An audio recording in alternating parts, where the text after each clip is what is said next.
Muslims have recently started to follow what happened in the Christian tradition in terms of acceptance of evolution. Yeah. Mm-hmm. So they, just as in Christianity, we saw the emergence of theistic, so-called theistic evolution. Yes. Now we have Muslims who are doing the same, importing the hand of God into the scheme of evolution from the back door. Accepting everything that evolution tells us, but saying, oh, this is all because that's how God has willed it. And you have written quite a bit about this theistic evolution. Yeah. And the last thing I was saying is that the emergence of this whole concept of evolution in the Western civilization, as you have said in several of your writings, has an internal dynamics to it. The time was right. There was a connection between the emergence of atheism, emergence of modernism, the emergence of the what you call scientism in the Western civilization. And of course, now we are living in a world where everything is seen from the Western perspective, unfortunately, even in the Muslim world. I'm very sorry to hear that, Dr. Iqbal, because my impression, based upon things that I have read many years ago, my impression was that the Islamic world has managed to avoid these heresies, which have really been devastating in the Christian sphere. And now, if I understand you rightly, there's a trend in the Muslim world itself to move in the same direction. That's right. It's very sad, but this is the reality we are facing. And I had a conversation with Dr. Nasr about 2 weeks ago, and he still hangs on to some hope here and there in certain parts of the Muslim world. Of course, Muslim world is a wide spectrum. But I have traveled extensively over the last 20 years in every part of the Muslim world. And I feel so dismayed because the 20 years ago, when the educational system started to change, they brought in Western education system at the school level. Now, if you look at the Middle Eastern educational system, it has reached the university level. So the whole generation of young Muslims have emerged, raised in the Western worldview from ground up, from KG. Oh, yeah, I see. Yes. So the transformation is so devastating now. This is something imported, certainly, and several generations, like in the West, this is a gradual phenomena. It took centuries, 2-3 centuries, for the modern world to be where it is. And this is an organic process. But what this very important point. Yeah, what this, the speed with which destruction has happened, like and our Prophet told us that these Arabs are going to compete and vie against each other in the construction of tall buildings. And they are literally doing it, like in the Gulf. They are saying, they are measuring how many feet our building is higher than your building. Yeah. You know?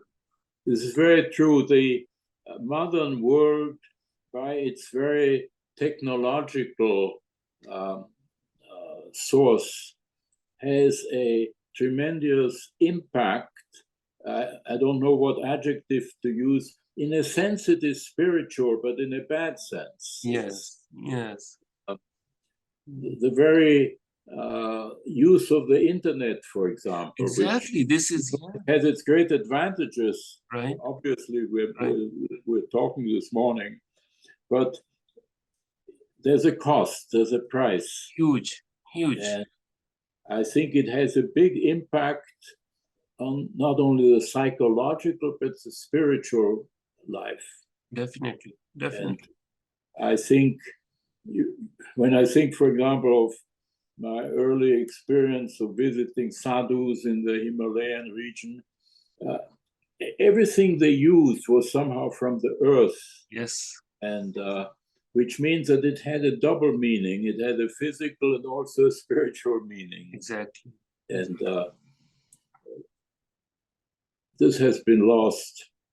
But I must say, when I was traveling in Muslim parts of the world, and I saw these men 5 times a day, wherever they were, spread out the prayer carpet and prayed to God, I was deeply impressed. I was very, very deeply impressed. And I began to feel that they seem to be stronger than we are, because they have not yet thrown overboard their spiritual heritage. Right. Right. And when was that? When did you travel? How long ago was that? Oh, very long ago. My first trip in India and therefore the Eastern world was in 1960. Yes. And then been to India 6 times. And usually on the way to India, I would stop in between, and this gave me glimpses of the Muslim world. Right. And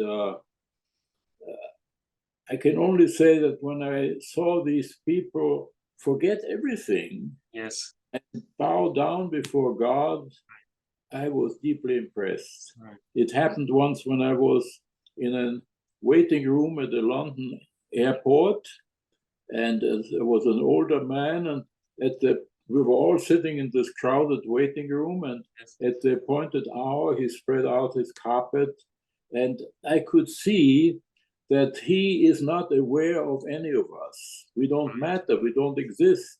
Yes. It was just he and his God.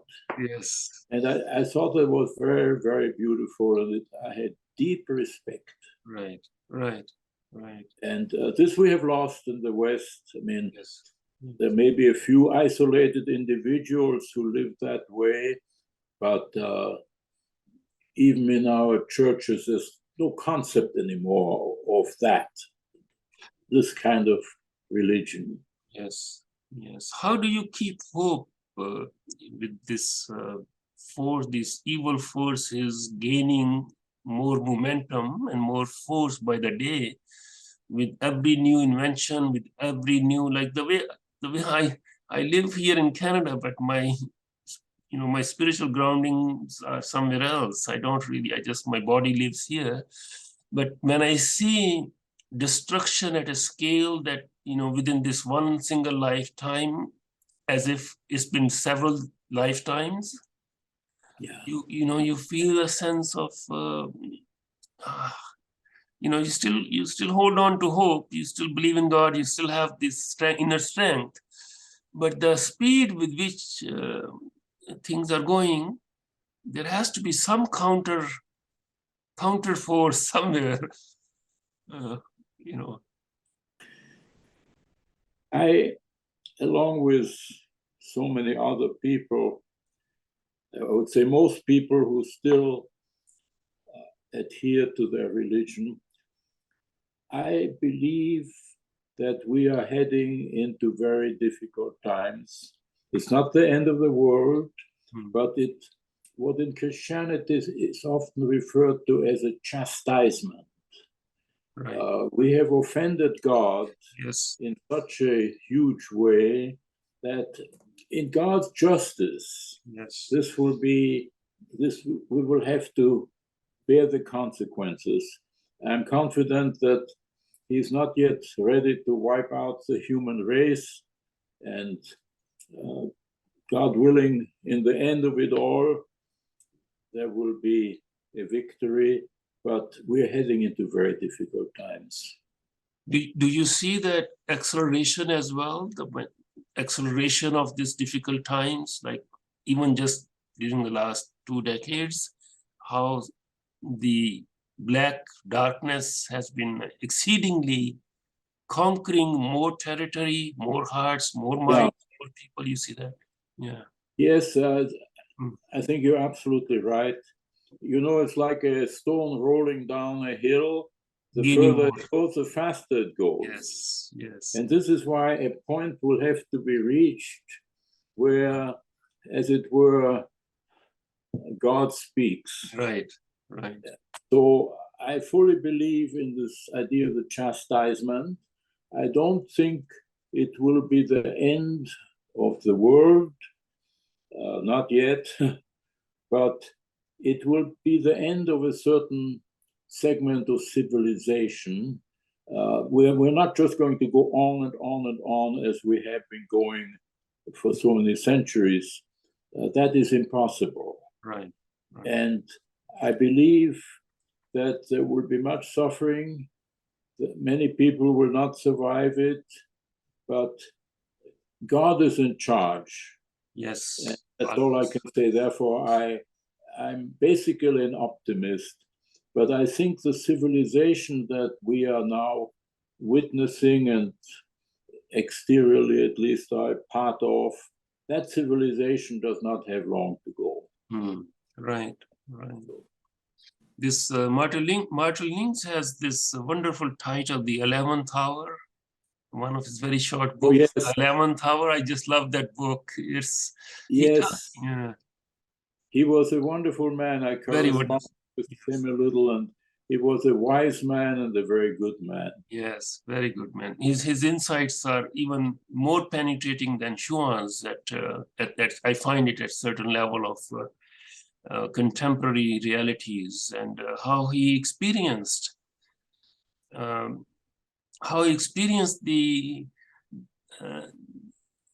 rapid destruction of the higher levels of understanding of higher levels because he was in Egypt. And he used to go to Pakistan every year until the last year of his life. He had a group of followers there, and he would go there and just to be in the presence of his presence was so beautiful. But in the 11th Hour, in that short book, he talks about there's a parable of the vineyard. The owner of the vineyard. He brings in. I think this is. He brings in the laborers to work from morning to dawn, and he promised to give them 1 kirat, and they leave at midday, and then he hires another set, and they work from midday to the second period, and then they leave, and then he hires the third group, and he offers them twice as much as the first two. Yeah. And at the end of the day, the first group that had toiled so long, they say, "Oh, we toiled all day and you're giving us 1 kirat, and these people came later and you're giving them twice." And the owner says, "Does my money belong to me or does it belong to you? Do I have the right to distribute as I wish?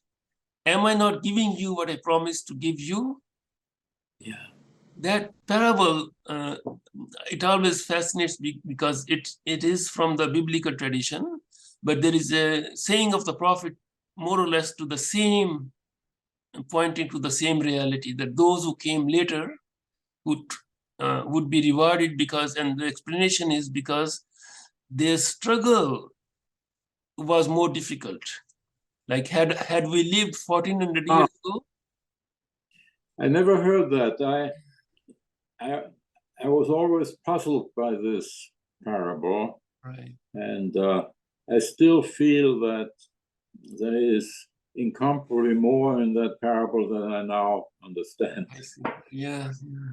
Because I sometimes, we all of us who have some kind of experiential, we all want to live in the time when the prophet was actually walking and talking on the streets. We want to be in his presence every single day. I long for that time when I could have been there in his presence, in his personal presence, And this parable is that somehow the spiritual transformation that came along with the presence of the last of the prophets on earth, it created an esoteric reality for those people who believed in him, which made their toiling and their struggle easier than those who came later. So the luminosity of the prophetic light, as always happens, diminishes at a certain level. It decreases day after day after day.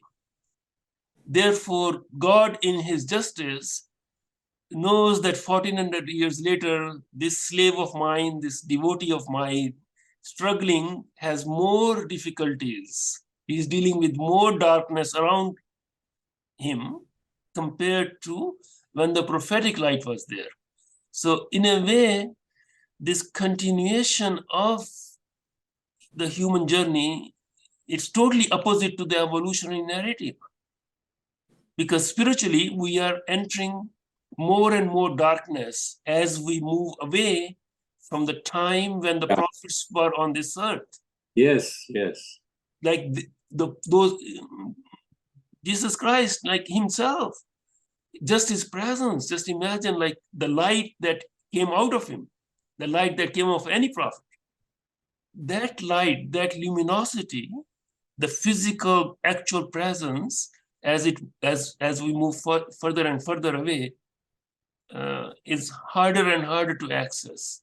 Yes, yes. So I believe very much that it is very necessary on a worldwide basis to develop a right understanding on the part of religiously oriented people of not only their own religion, of course, but also of other religions. Right. Now, obviously, our understanding of other religions is limited by the fact that we are not part of that religion. But at the very least, I think it is imperative that all false ideas should be discarded. If we don't know anything, at the very least, let us not have a false idea. Right. And also, I think one needs to avoid both of two extremes. One extreme is what was in olden times so common, to look at other religions as somehow inferior or demonic or what you will. It was an a priori negative feeling towards other religions. This has to go. But the other extreme also has to go. The other extreme of the transcendent unity of religion. I agree 100% with you. 100%. Yes. This is the book I was referring to. Schuman's. Yes. I disagree. Yes. And so I wrote a book, as a matter of fact, last year, in which I deal with Vedanta and Christianity, and I argue that they have much in common, but also in their eschaton, there's almost an antipodal opposition. What is it that they have in common? It is the ethics declared by Christ and the ethics that Sri Krishna instructs Arjuna with. They're the same ethic. When Arjuna asks Sri Krishna, what is the highest state of yoga? What is the sign that you have attained perfection in yoga? He says, you have attained perfection in yoga when you regard the pain and pleasure of all creatures as you regard your own. This is true of the Vedas. It is true of Christianity. The identical ethics. But when it comes to the question of eschaton, the Vedic eschaton is unquestionably what I call nirvanic. There's a blowing out of the candle flame, right. And we are that candle flame. We as human beings are. Yes. And this is opposite to the eschaton given to us by Christ, because the eschaton given to us by Christ, even the physical body is said to be resurrected. And this is a mystery which almost everyone sort of says, no, that's too much. Yes. But from a Platonist point of view, it is comprehensible. Yes. So this is a purely esoteric idea. And so in this little book, I conclude that both of these religions are true because they are given by God, but they're not the same religion. They have the same ethic, but they're eschaton antipodal. And I found that basic concepts or terms of the Judeo-Christian tradition are completely absent in the Vedas. Right. The Vedas are much older. Yes. The Vedas were there before Abraham was born. Right. And I was amazed, for example, the idea of Adam and the fall and the expulsion from the Garden of Eden. There's nothing like that in the Vedas. In fact, there's no Sanskrit words even for sin. Right. So I realized that this idea is that all religions are more or less different ways to the same summit. This is a heresy. It is. It is absolutely a heresy, and a dangerous one, because it impedes our understanding of any religion. Yes. Beginning with our own. As long as we think like that, right. We have placed ourselves in a point of vantage where we cannot understand anything religious. That's very true. That's very true. And that brings us to a point where I hope that at this commonality, this need for all religious people at different levels, intellectual, social, everywhere, to have at least some common strategy, some common platform, some common way of correcting, well, we cannot correct, but at least holding the mirror to where we are going as a race, because the elephant's foot is now dragging everyone to the same pit. So I hope we can continue these conversations and build some kind of platforms at least at intellectual level in one way or the other, and some spiritual level as well. So I'm very, very happy, Dr. Iqbal, that we had this opportunity to exchange ideas, and God willing, we shall meet again. If ever by chance you happen to be traveling in this near California, and I'm still here, please do come. Inshallah. It would be such a pleasure. Inshallah, I'll try. I have a nephew in Davis, and inshallah, I used to travel a lot in the United States, but may God bring us together soon. Thank you very much. Thank you so much. Okay, all the best to you. Thank you. Assalamu alaikum.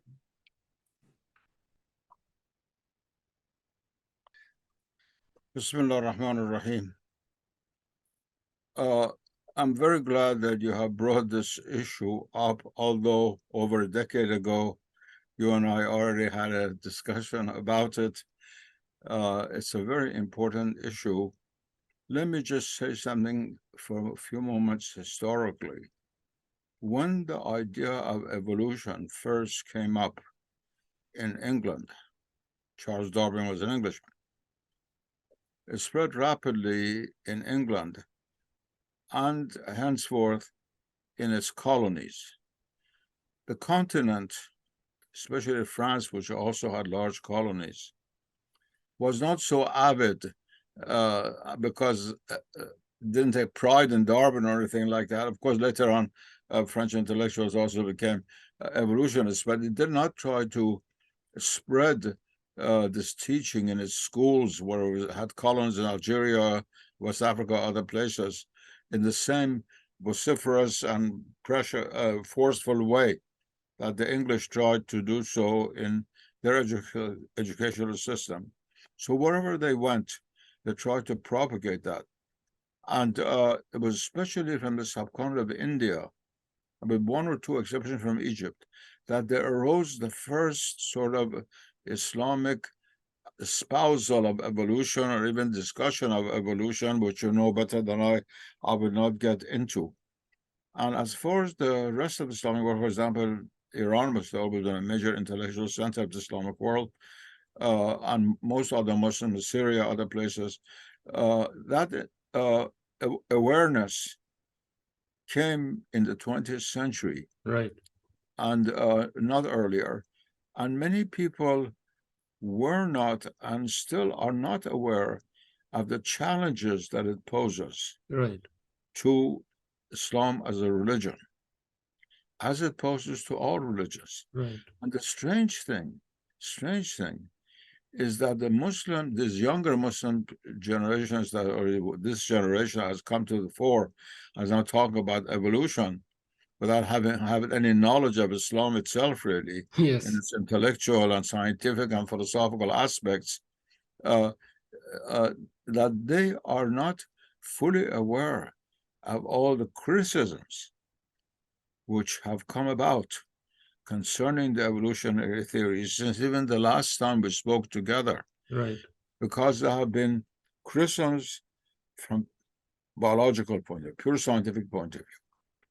I mentioned Giuseppe Sermonti's famous Dopo Darwin, after Darwin, who was a famous Italian biologist. Right. And several others, especially in Italy and Germany and France, not so much in England.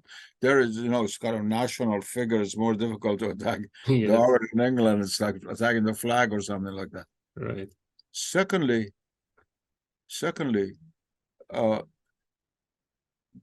besides these scientists, there have been philosophical writers who have written philosophically against this. There have been also a few Muslim writers who have tried to have deeper recourse to Islamic intellectual sources, but they have been rare. Right. But most recently, what I want to draw your attention and that of the Islamic readers of the journal when it comes out, is that we have this remarkable scientist and philosopher and theologian, Wolfgang Smith. I don't know if you've heard of his name or not. Yeah, I've been following him. He Yes. lives in California. Yes. Was a brilliant scientist at the age of 16, 17, that finished his PhD in physics and so forth. But he's also a philosopher. Yes. Became a devout Catholic, but is open very much to serious religious discourse and to metaphysics. And although he did not know much about Islam, I became his good friend and is very much interested to have conversations together. I have the greatest respect for him. He's come out with a number of books, especially a book called Vertical Causality, in which, not basing himself on the Quranic revelation or biblical revelation on any religion, but just on pure intellectual aspect of modern science and philosophy, shows that, in fact, every event that takes place in the world of nature does not only have horizontal causes, but it's also vertical cause. Yes. That ultimately goes back to God. Right. And so evolution is meaningless in a sense. Right. Because evolution is based on the horizontalization of reality. Yes. That is, the grades of being, as I once mentioned to you. Right. We have multiple states of being. Right. So it was a vertical. And we had access to all the levels of being here and now, not in some future 10,000 years after evolution. Right. This was horizontalized in the 19th century. By the death of authentic metaphysics in the West, even within the church, and the fact that the churches had no intellectual gift sufficient enough to be able to respond to evolution, except by faith, and then they were caricatured, like the monkey trials and things like that, and the Yes. Western people, Christians were made to look very stupid, and some biologists from Harvard was made to look very brilliant. You know the the story of what goes on. So even Christianity was deprived of its own intellectual background with which you could have confronted evolution seriously. But now, of course, things have changed quite a bit. Are you saying that these are trying to take a Darwinian theory and then use some of our concepts, but try to still assimilate it to a naturalistic worldview? Or are they actually trying to do intelligent design and do a kind of merger with evolution? I mean, usually when I think of evolution, I mean, it can be a weasel word, so it can mean many things. You know, it can be a claim about the history of life. It can be a claim about a direction to the evolutionary process. But I think principally where my colleagues in the intelligent design movement have gone after it is for claiming that it is a brute, purely naturalistic process that is able to create all of biological complexity and diversity, and that process does not need any guiding intelligence. So I think that it can, natural selection is a designer substitute. It can do all this heavy lifting in biology. So if that's what we mean, you know, if that's what the Islamic theistic evolutionists are doing, then they are doing essentially what the Christian theistic evolutionists are doing, which is basically take the materialistic theory of evolution as it's been put forward, and then they put essentially a veneer of theism on it and saying that this is how God did it. But once God or a designer or some sort of teleology or purposiveness gets into the evolutionary process, then, and in a substantive way, in an empirically meaningful way, then I think then we're no longer talking theistic evolution. And in fact, all the materialistic evolutionists and the theistic evolutionists who think that Darwin basically got it right and that's how God did it, those camps, they're not going to be happy. So you have a group, for instance, within the Christian world called Biologos, and they are theistic evolutionists. Francis Collins was one of the founders of it, but to this day, they put forward a view that a materialistic science of evolution is as far as the science can go, and God is still involved in some way, but that has no scientific substance to it, that claim. It's a purely theological claim. So there's this kind of separation of, compartmentalization. The science does one thing, the theology does another, but the science can go wherever it wants to go. And this is where intelligent design parts company with theistic evolutionists, materialistic evolutionists, in saying that there is good scientific evidence for the activity of intelligence, in especially biological systems, that there are clear marks of intelligence there, that there are features of biological systems that are beyond the reach of these materialistic processes. And so what we would say is evolution, as the Darwinists, neo-Darwinists, and materialists have put it forward, as a theory of process. It says you can evolve from point A to point B. And what we would say is, well, if you have a process, you have to have the resources to move from point A to point B. If you want to get to the top of Mount Everest from the bottom, you need certain resources.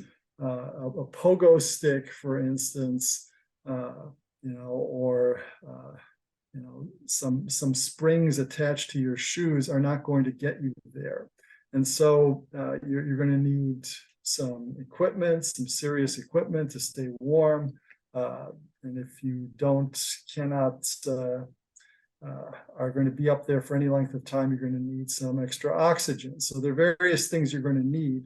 And so, and it's provable that certain resources will not get you to the top of Mount Everest. And what we would say is that there are good reasons to think that natural selection, heredity, mutation, genetic drift, lateral gene transfer, symbiosis, none of these material mechanisms are adequate to move the evolutionary process from point A to point B. If point A is one level of complexity and point B has some fundamentally new biological structure. So it's there's a negative argument that we're making, negative in the sense of saying you can't do this. Like the presence of God, in continuous presence of God in the here and now, not just in the past. Obviously, these things are articles of faith in many ways, but they're also embedded in the observational world, because we have three realms of observation presented to us in the Quran. One is the history of humanity, example after example of faith communities or faithless communities. Then the second is the natural world, the horizons, the alternation of the day and the night, the creation story itself, and the continuity of the working of the systems in this world that we are able to see. And the third is within the human being, what happens within us at a very personal level, both in terms of our own understandings, emotions, feelings, relationships, all of that. So these three levels of observation are presented to us to investigate, and we are asked in the Quran over and over to look at these observable realms to reach a level of certitude in our faith that is rooted both in the rational, logical, observational world and supra-rational, which is the commitment. So when we say that if we don't accept evolution or we accept design or designer, then we are not just dealing with biological systems or the life systems. The entire system of modernity, post-Renaissance, it moved towards that direction. It's a big tent, but because evolution is holding this tent up, anybody who criticizes evolution is actually going to demolish this whole understanding, not only of the universe, but also of human relationships, how we work. So the battleground is really, really not small. Tells us we can't do that. And so US Patent Office will not accept that. So that's the sort of challenge we're putting. You might say it's a question of evolvability and unevolvability. And for the conventional materialistic evolutionist, everything is evolvable. One thing is connected by an evolutionary path to every other thing. It may be a common ancestor, it may be a direct lineage. And we would say that there can be evidence that those sorts of connections don't exist, or that they don't exist given the sorts of resources the evolution give themselves. My own work on design inference and various information theoretic ideas, theorems, is to say, to put these limitations on the evolution process. So I had a book, Design Inference. You mentioned my book, No for Lunch, which it seemed was our protection. That was basically an application of those ideas in the design inference to biology, and then subsequent work on conservation of information. Evolutionists honest and say, you know, you cannot simply blithely attribute all this power to the evolutionary process. You have to demonstrate that it can do this work, and there have to, if it can do this work, if there's evidence that could show that it can do this work, there should also be counter evidence that it could not do this work. I mean, it's as in business. If there's a transaction, there's a party and there's a counterparty, then something is missing. And it's the same way with evidence. If evidence can, in principle, support an idea, then evidence should also be capable of undercutting an idea. And so but if you read some of the evolutionists, it's as though there can be no evidence against their theory. And so, you know, I think there's a lot of play acting and pretense and pretending. You know, I think the answer is to keep pressing on these points. The problems for the biologists are only getting worse. And the more we learn about these biological systems, the more we look inside this, look at molecular machines, look at their molecular structure, the more complicated these become.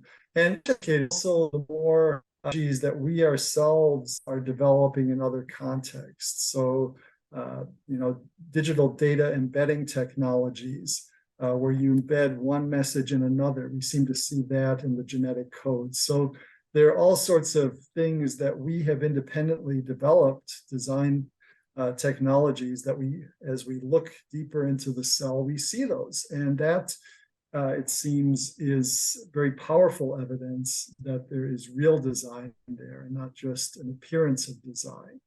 Somebody like Richard Dawkins will open his book, The Blind Watchmaker, and say that biology is the study of complicated things that give the appearance of design. But by that, he means that there's no real design.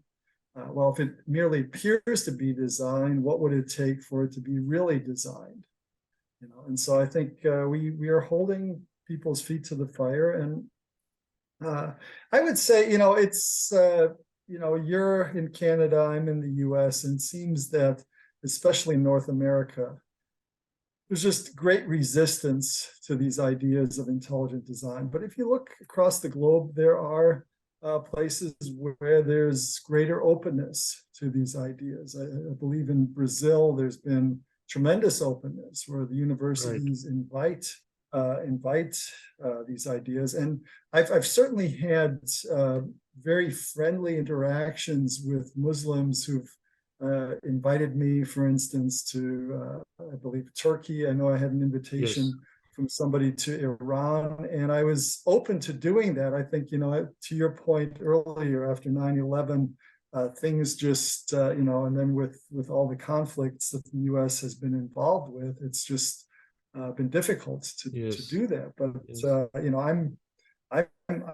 I'm open to talking to any friendly people who, you know, find these ideas congenial and want to develop them. In the context of North America, there is, especially the United States, in Canada, really there isn't any raging discourse on evolution. It mostly happened in the United States. Creationism has a very negative connotation to it in the context of the history, what happened in the United States.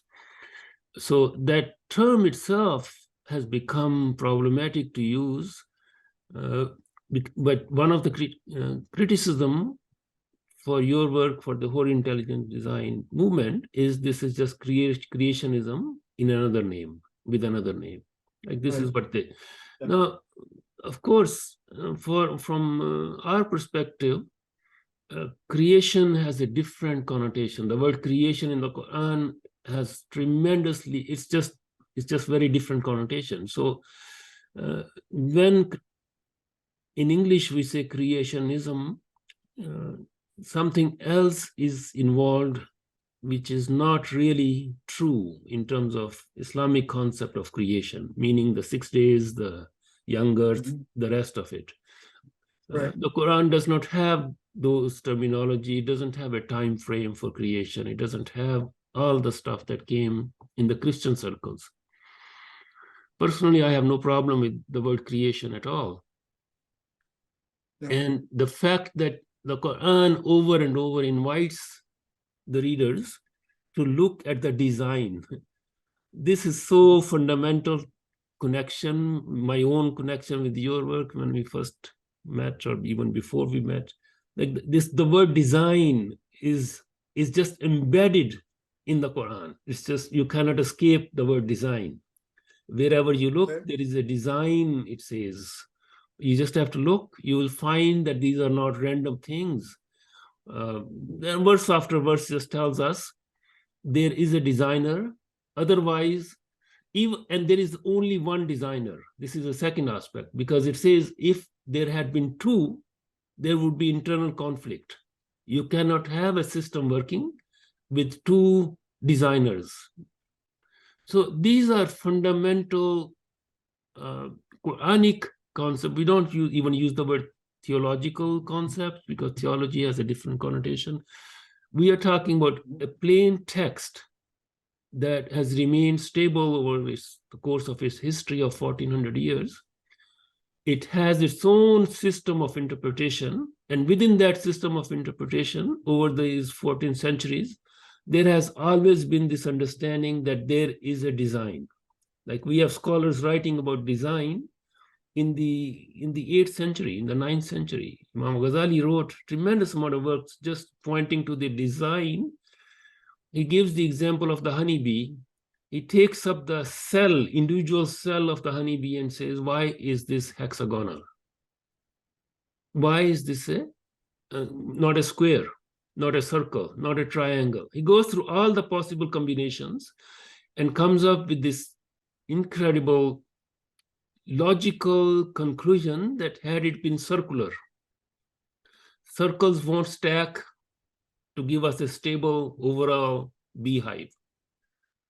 There would be gaps.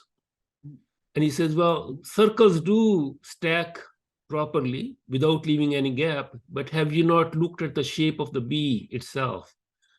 It would be incredibly difficult for the bee to put honey in that right angle corner.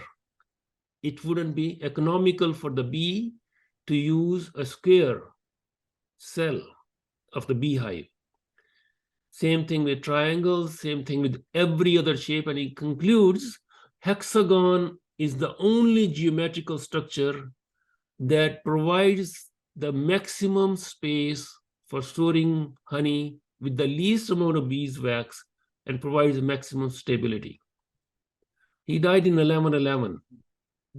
This is just one example of tremendous number of observational, logical, philosophical ideas not really embedded in any kind of theological consideration.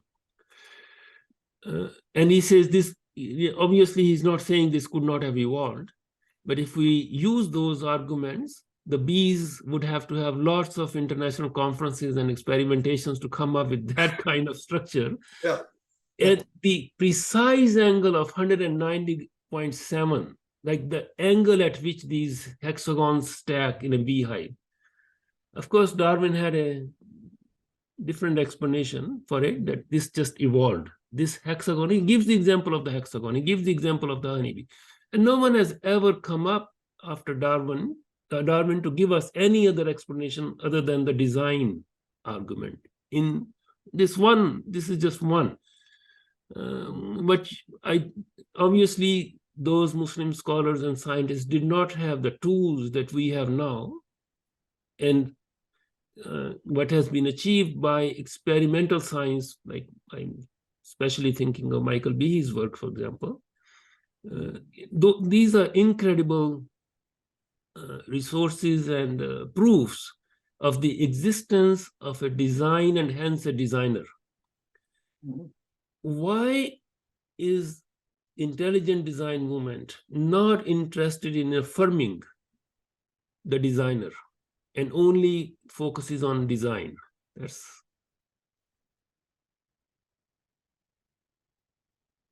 Well, I don't think I would agree with you there. I mean, I've done studies in sciences, mathematics, philosophy, and also theology, Christian theology. But I wrote a book, Intelligent Design: The Bridge Between Science and Theology. So I see intelligent design as really three things. I think at the base level, it is a scientific program looking for evidence of intelligence in the world. But I think it's also a way of understanding divine action, what the divine does in the world, and how the divine makes the divine evident. So marks of intelligence that God has placed in the world. Right. And then I think it's also a way of thinking philosophically about science, about types of processes that are in the world. So part of philosophy of science. And I think it can also be viewed as a form of cultural engagement, because materialism is so entrenched in Western society. So it provides a challenge. I mean, there's an if-then conditional that's relevant here. And it's not if design, then materialism. It's if, or I should say, if evolution, then materialism. It's if materialism, then evolution has to be true. And if you have a materialistic or naturalistic worldview, you don't have any choice but to have some sort of materialistic evolutionary process. Intelligent design negates that conclusion. It's saying, no, a materialistic evolutionary process doesn't work. And then it's a matter of logic, Aristotelian logic, which the Muslim scholars helped revive and keep alive, for which Western scholars then were able to run with finally. But but if A, then B, not B, therefore not A. So if materialism is true, then you have to have a materialistic theory of evolution. But a materialistic theory of evolution cannot be true, because intelligent design shows that it's fundamentally flawed. Therefore, materialism is false. And I think that's the sort of logic that that so many Western intellectuals feel, the force of that. And that's why they simply cannot permit intelligent design, because it's not just that evolution is under challenge, it's a whole materialistic way of looking at the world. Right. And that doesn't get you a creator necessarily. I mean, I'm a Christian. I believe that God is the designer behind the world. I don't think you have too many options once you do have real design in nature. I mean, you've got the transcendent creator God, as in Islam and Christianity, but then you can also have, there are pantheistic approaches where the purposes, the forces, guiding forces are built into the world in a fundamental way. It's not that you have a creation that's in some way separate from the creator. And there can be other ways of trying to make sense out of a non-materialistic form of evolution. So I've always said that I see intelligent design as friendly to theism, but it doesn't matter. And I was even in touch with a philosopher at NYU, but he does allow for some sort of teleology built into nature. And so he is at odds. I mean, he praised Stephen Meyer's book, one of his books, and got a lot of heat from the materialistic philosophers. But he sees some sort of fundamental purposiveness in the world, even though he is not a theist. So I think we have a broad audience for these ideas, and I think they will. I believe ultimately they will win the day because they're true, and I think we believe as believers in God that God is the God of truth, and that God's truth will ultimately prevail. The thing is, in the here and now, can be a lot of deception. So Right. in my own view, it's more in my own practices, it's just keep developing these ideas, keep pushing ahead. It's in God's hands, how these ideas finally are Definitely. received and the impact they finally have. Right, definitely. There is a very fine line between belief in God, which becomes a personal commitment, and finding the designer in the creation. Meaning, as you said, there could be many other possible explanations of why the design is there. Even those people who would accept, okay, I don't believe in evolution, there is a design as you proved it, but my idea of this design is that this design is coming from some super intelligence that, whatever form of God they conceive. Yeah. So the tent becomes bigger. There obviously there are various religious traditions within the so-called monotheistic three religions. We have a very specific form of God. We have, differences within those traditions are there, but overall, there is this idea of the presence of God, not just in the history, but also continuity. Intelligence can be discovered in the past, but it's also what is the situation, what is the current situation? Did the God just plan everything intelligently and leave it? No,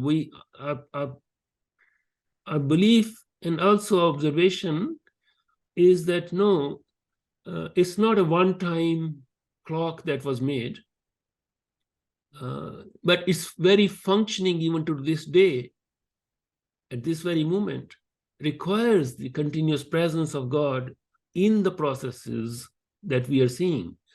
That takes me to one different level, not just life, but also of the natural world. We have in the Quran, for instance, verses which speak about the ant. The ants, Solomon's alayhi salam, his army comes and the ants say, hide, hide, they are going to trample over you. There is a hoopoe who is working for the prophet.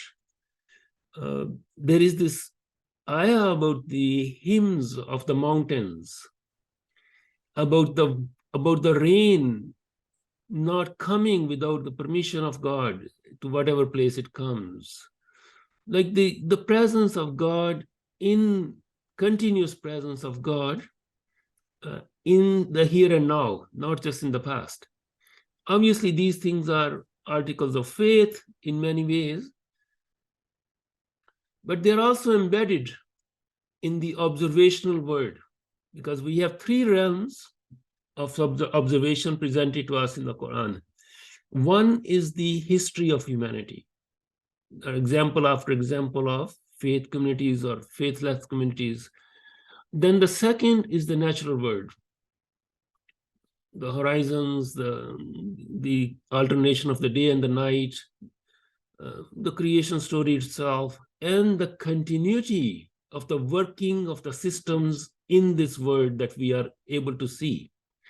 And the third is within the human being, what happens within us at a very personal level, both in terms of our own understandings, emotions, feelings, relationships, all of that.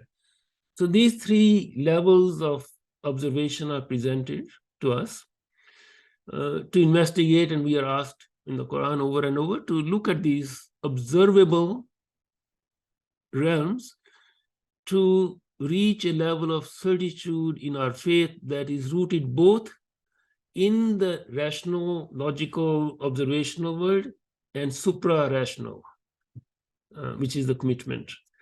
So when we say that if we don't accept evolution or we accept design or designer, then we are not just dealing with biological systems or the life systems. The entire system of modernity, post-Renaissance, it moved towards that direction. It's a big tent, but because evolution is holding this tent up, anybody who criticizes evolution is actually going to demolish this whole understanding, not only of the universe, but also of human relationships, how we work, so the battleground is really, really not small.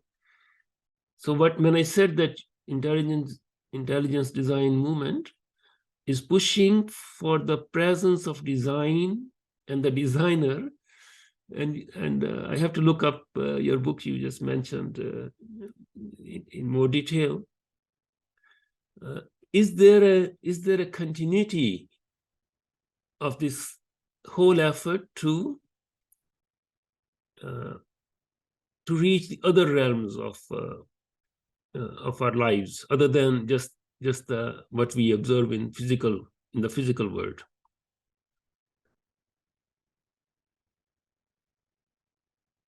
I think you're mute. You're mute, Bill. It just got muted. Okay, sorry.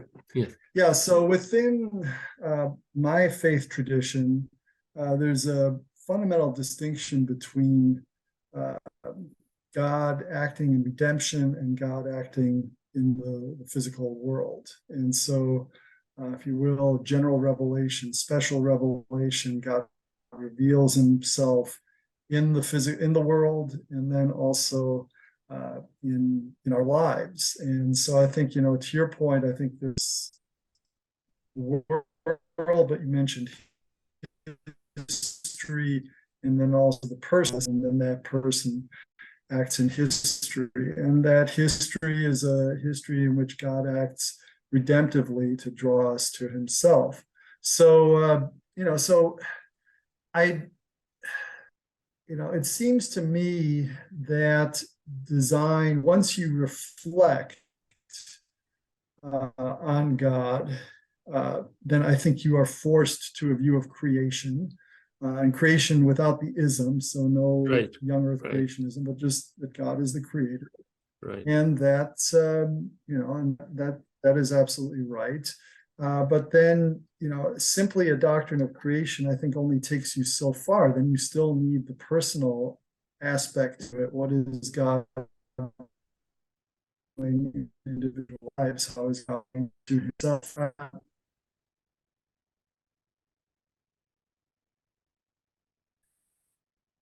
More of a protection, helps us as we relate to God. So it's and if we don't have design, then we are going to go in the wrong direction. So we see this rampantly in Western culture now, where people have all sorts of issues with sexuality. What does it mean to be human, one sex or another, and all of this? And I don't see how that would really be possible if we take seriously that we are designed beings, designed in certain ways to be, to fulfill certain roles. And, so it's design succeed fully, will have huge ramifications in the culture at large. But I think there's still a sense in which theology and philosophy are going to have still a separate domain from the science of design. So I think, it's not that ethicists or philosophers of science or theologians are going to be out of business because intelligent design establishes that there is real design in the world.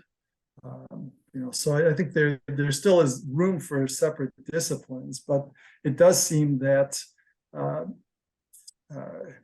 many disciplines are going to be affected by intelligent design, just as many have been affected by evolutionary theory. I remember reading this one book by Stephen Jay Gould, where he said, ever since Darwin, we know that we were not created in the image of a benevolent God. Right. And what a huge statement So this is an implication that he draws from evolutionary theory. You look at the field of evolutionary psychology, where the human person is understood in terms of an evolutionary past, and you see this ramify in all sorts of places. So you'll have people writing diet books that we should have a certain diet, a paleo diet, because our ancestors 100,000 years ago were hunter-gatherers, and this is what they ate, and so we should eat the same, and it's but that's they're assuming an evolutionary past. What's interesting about many of these claims is that there's absolutely no evidence for them. We don't know what people were living 100,000 years ago, what exactly they were doing, how they were subsisting, and what sorts of psychological forces were at work. I think it's pure speculation, it seems to me. But they tell an evolutionary story.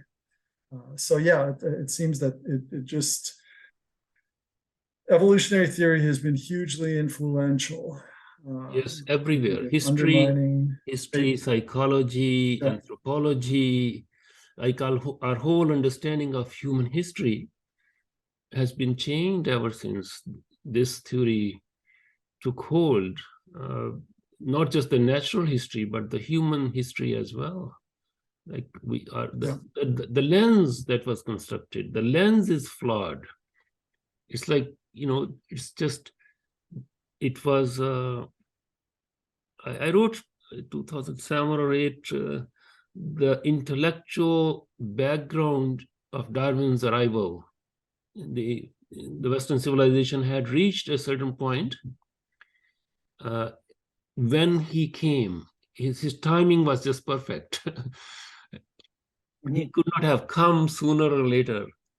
And the problem is that the Western civilization has now, primarily, it has just reached everywhere.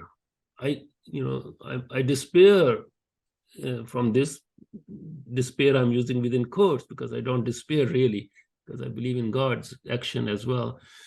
There is no other civilization left on the face of this planet.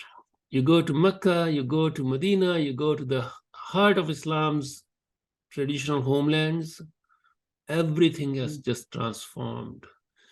This reach of modern technology, modern science, like in the deserts, we have changed the culture. Heisenberg wrote in 1957 that every tool carries with it the mark of its maker. And the tools, technologies have reached everywhere. So we are we are on a planet where there is essentially only one operative civilization. Education system in the entire Muslim world has totally become westernized. Like there is a separate so-called Islamic education program, but those people understand very little about the contemporary world. They just have different ideas. But the mainstream cultural dynamics of the Muslim world have changed so much over the last 100 years that this is the only science on this planet, and this science is beholden to this theory. And not just the science, but also all the other branches as well. The way we interpret, for example, scripture, everything has changed. And there are Muslims who are trying to reinterpret the Quran as well to accommodate these, and we are trying to have a conversation with them as well. But I want to move on to the question of the possibility of some common ground between intelligent design and our efforts. That's why I raised the issue of whether there is the transition or the commitment to the designer as well. From the design, we infer that there is a designer. That's a personal commitment.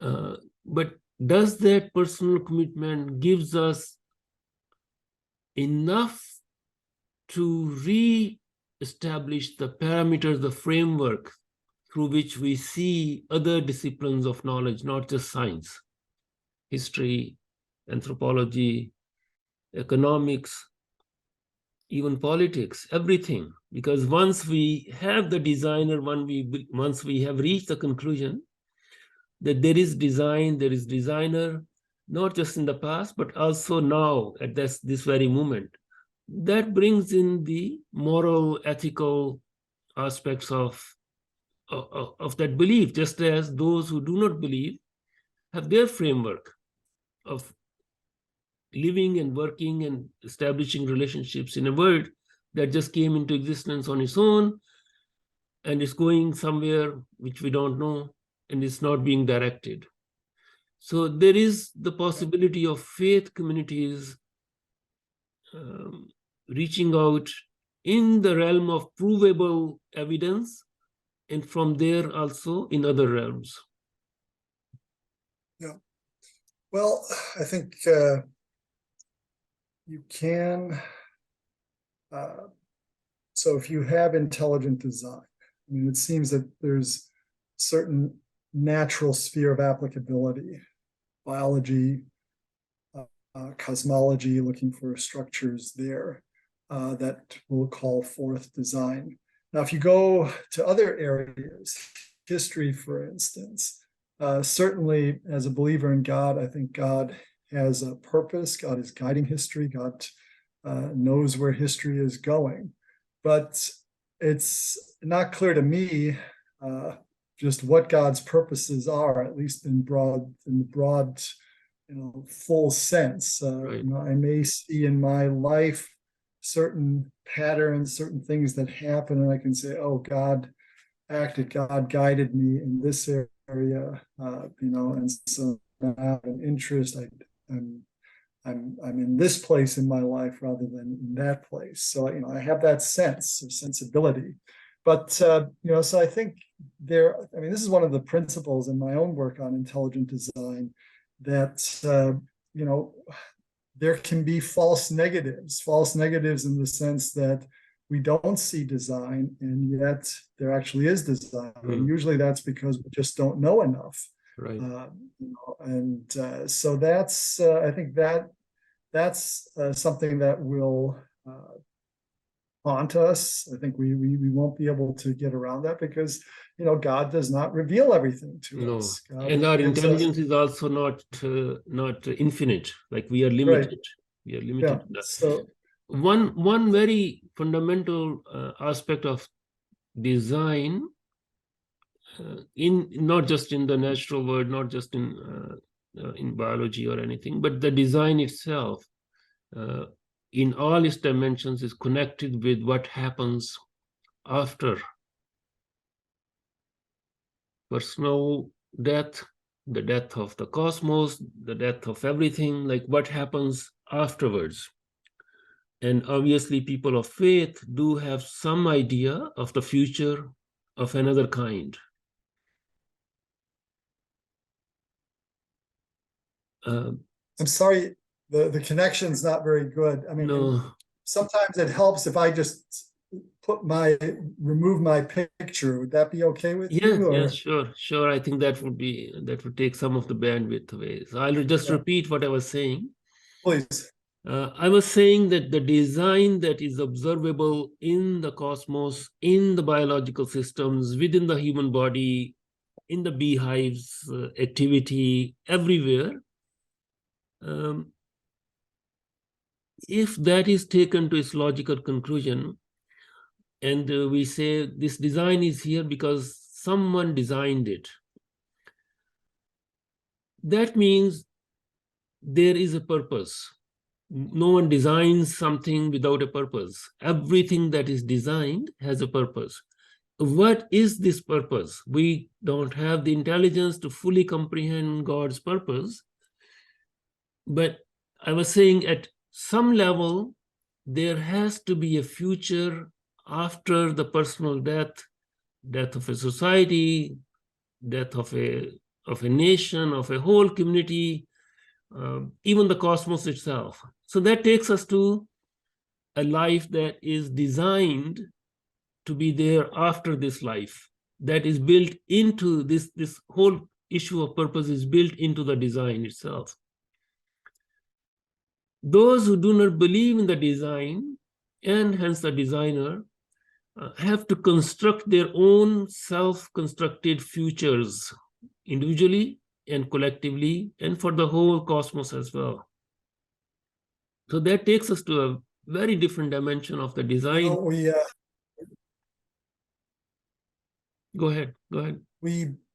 Yes, unfortunately, I missed about the last 40 seconds because I was still having internet problems. I hope that removing my image would give us more bandwidth. So if you could just, I'm sorry to make you repeat. No. I was saying that the design, observable design takes us to the designer, and the design cannot be there without a purpose.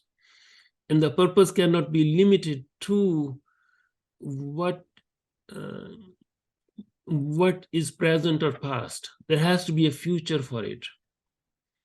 Built into that design, at least from the monotheistic perspective, all three religions have a future, individually and collectively, for the entire human race. And I don't want to use the word race, but for all humanity. Those who do not infer design from the natural world, from their own beings, from history, have to construct some kind of hope, ad hoc hope, self-constructed, personalized. They can believe, human beings can believe in whatever they want to believe in.